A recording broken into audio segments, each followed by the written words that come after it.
aking pinalansya. Ayan, yung dalawa yan. Dahil meron na naman silang salo-salo magkakapatid. Kaya ayan. Kinailangan kong magplansya ng kanyang pagpipili ang suotin. At eto na nga. Kung sa kondo, yung aking pagpaplansya doon ay mabilisan dahil iniipit lang sa machine.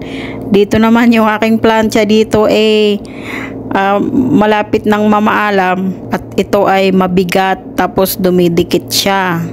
Ilang beses ko na itong tinanggalan ng yung madikit, inano ko ng brush pero still pa rin, madikit pa rin siya, kaya talagang ingat na ingat ako magplansya nito, baka ako magbayad pa ng damit ng aking madam.